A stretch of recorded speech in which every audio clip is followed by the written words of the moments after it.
नमस्कार, सत्य वचन के साथ हाजिर हूं मैं रोमाना इसार खान। और आज का सत्य वचन यह है कि समूचा भारत ओलंपिक के सूरमाओं की अगवानी कर गदगद महसूस कर रहा है, क्योंकि गांव से निकले किसान के ये बेटे बेटियां इन्होंने कमाल कर दिया।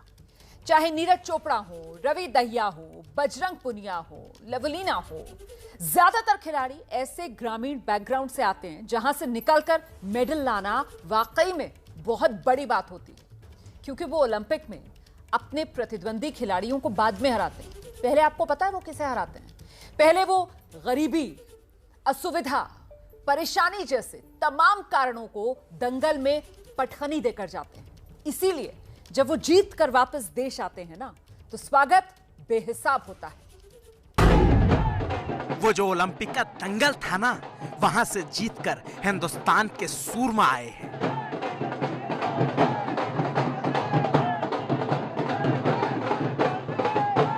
वो जो ओलंपिक का मेडल था ना, सपने में उसे गले में टांग कर हकीकत की दुनिया में लाए हैं।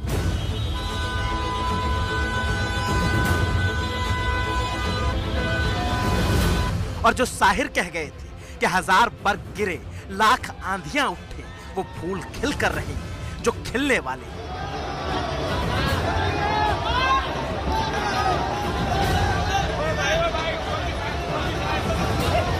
और लीजिए, वो फूल खिल गए। हिंदुस्तान के चमन से जापान में खिले हुए फूल मां भारती की जमीन पर लौटकर वापस आए, और जब लौटे तो स्वागत क्या खूब हुआ।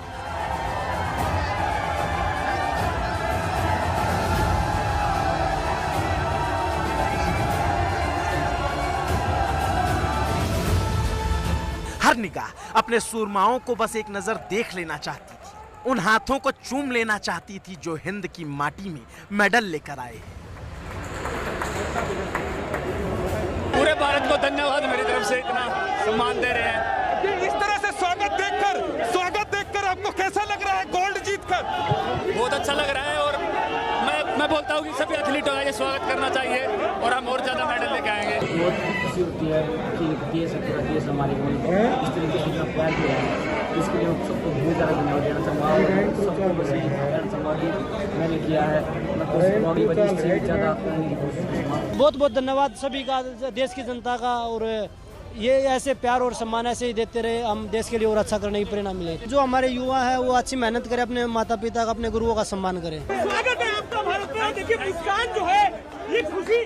खिलाड़ी खुश हैं, देश खुश है हिंदुस्तान का जर्रा जर्रा, क्योंकि बजरंग और रवि दहिया ने कुश्ती में कमाल, लवलीना के मुक्के ने जलवा जलाल किया, हॉकी की स्टिक से 41 साल बाद मेडल ली, और नीरज के भाले ने तो सोने पर निशाना लगा दिया जो एक सदी से हिंदुस्तान के लिए ख्वाबों की ताबीर बनी हुई। एक किसान का बेटा जिसने मुफलिसी के मोरंग को काटते हुए मेडल के सारंग पर निशाना लगा दिया, और निशाना भी ऐसा लगा कि पूरा देश फक्र से झूम उठा।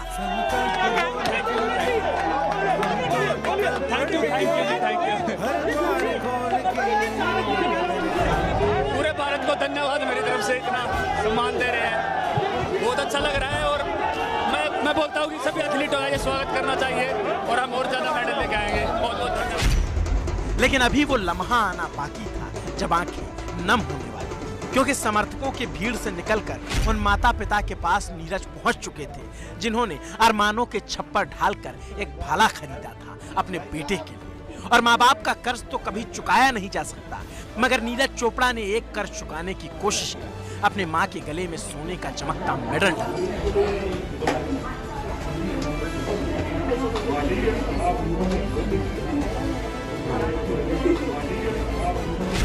तो तस्वीरें देखते ही मन की भावनाएं हिलोरे मारने लग गई, और अगले ही पल मां ने मेडल दिया तो नीरज ने वो मेडल पिता को समर्पित कर दिया।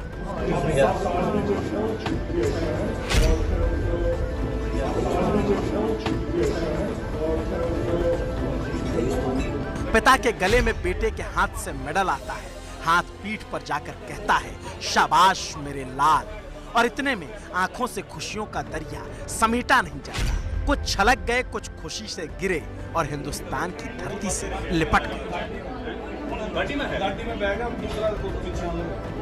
क्योंकि हरियाणा के पानीपत में कांधे पर फावड़ा लादे हुए किसान ने शायद ही कभी सोचा होगा कि एक दिन ऐसा आएगा जब उसका बेटा समूचे हिंदुस्तान की उम्मीदों का भार अपने कांधे पर उठा लेगा। क्योंकि जिस पिता ने कभी फावड़ा चला बेटे को लड़ना सिखाया, उस बेटे ने भाला चला हिंदुस्तान को जीतना सिखा दिया। और एक पिता के लिए भला इससे फक्र की बात और क्या हो सकती है, क्योंकि बेटे ने भी कह दिया परिवार की वजह से जो मिला सो मिला।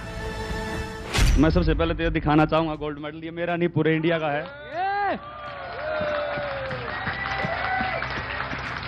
और मैं उस दिन से ही अपनी जेब में लेके घूम रहा हूँ मेडल को।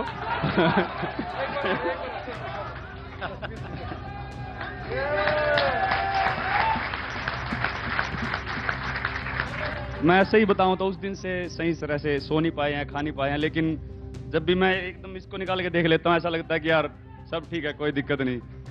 और मैं ये बताना चाहूँगा कि मेहनत तो अच्छी हुई थी, लेकिन कहीं ना कहीं ये था मन में कि यार बहुत तगड़े कॉम्पिटिटर है हमारे। और मेरी वर्ल्ड रैंकिंग 4th चल रही थी और कंपटीशन बहुत ज़बरदस्त था वहाँ पे। लेकिन क्वालिफिकेशन राउंड में जैसी थ्रो लगी और उसके बाद मुझे लगा कि नहीं ये मेरे लाइफ का सबसे जो तगड़ा मौका है ओलंपिक्स, और ये मैं नहीं छोड़ूंगा। और मुझे लगता है कि अपोनेंट को देख के और कॉम्पिटिटर को देख के कभी भी घबराना नहीं चाहिए। और ये मैंने एक्सपीरियंस किया है मेरे पहले ओलंपिक में, क्योंकि इतना अच्छा कंपटीशन होने के बावजूद भी और इतने अच्छे एथलीट होने के बावजूद भी हमने गोल्ड जीता है। तो मुझे लगता है कि बस अपना 100% दो और किसी से घबराओ मत।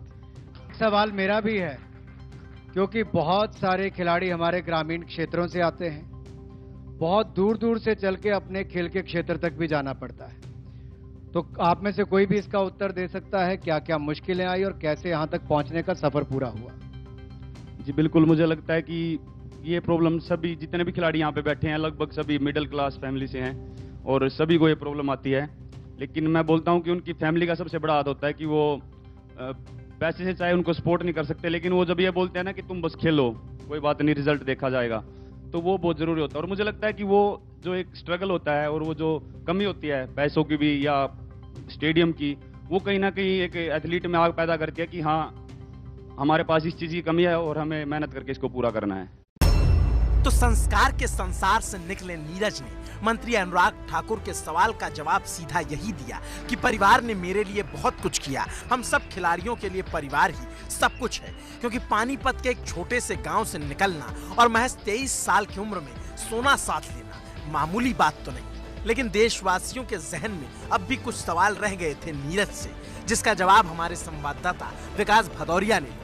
आपने गोल्ड मेडल हाथ में पकड़ा और जब तिरंगा लहराया वहाँ पर और राष्ट्रगान बजा, वो लम्हा आपके लिए कैसा है?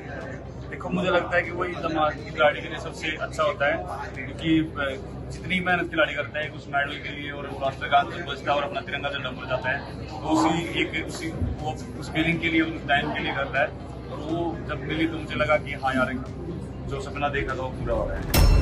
चेहरे की मुस्कान ने बता दिया था कि वो हासिल कर लिया गया है, जो सिर्फ मौजूदा वक्त को नहीं बल्कि आने वाली पीढ़ियों को हौसला देता रहेगा। आज नीरज खरा सोना है, हर कोई उनसे जुड़ना चाहता है। और ऐसा ही कुछ सोनीपत की माटी से निकले पहलवान रवि दहिया के साथ भी है, जो अपने दांव के दम पर जय हिंद को बुलंद कराए हैं। जीते हुए सभी खिलाड़ियों को दिल्ली के अशोका होटल में सम्मानित किया गया और तब कुश्ती में सिल्वर और ब्रॉन्ज जीतने वाले रवि दहिया और बजरंग पुनिया के चेहरे की चमक देखने लायक थी।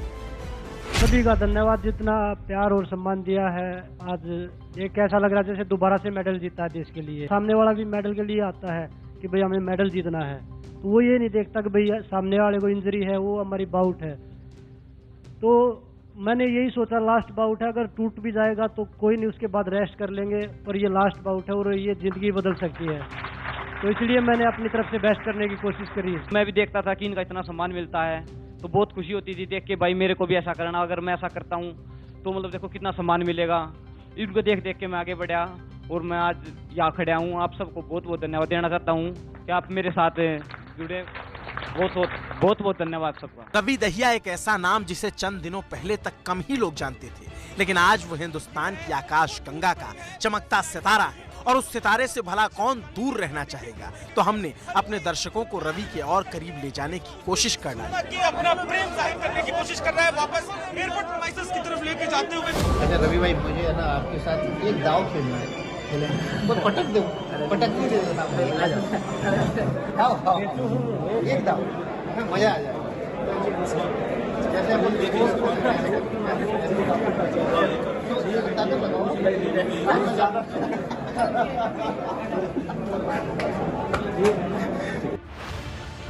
और जब अच्छे अच्छे पहलवान जिस रवि दहिया के आगे टिक नहीं पाए, उसके सामने हमारे संवाददाता विकास भदौरिया का जाना और उसे देख आपका यूं मुस्कुराना सब कुछ कह जाता है, क्योंकि जिंदगी के ये वो पल हैं जो शायद ही कभी कोई भूल पाए। लवलीना का बॉक्सिंग पंच हो या फिर हॉकी के जादूगरों के अचूक गोल, सब कुछ इस बार करिश्माई रहे। हिंदुस्तान ने अपने समूचे इतिहास में सबसे ज्यादा 7 मेडल ओलंपिक में जीते और ये उम्मीद जगा दी कि पेरिस में इस बार के सत्ते पर सत्ता लग जाएगा। तो गांव की मिट्टी में मेडल लहलहाने का सत्यवचन आपने जाना। पहले वो जो मुफलिसी और मुश्किलों के रोड़े होते हैं ना, उसे हटाने के लिए ये खिलाड़ी अपनी मेहनत, अपनी इच्छा शक्ति, अपनी दृढ़ संकल्प के हल से उनको हटाते हैं और फिर ये मेडल की फसल इसकी बाहर देखने के लिए मिलती है देश को।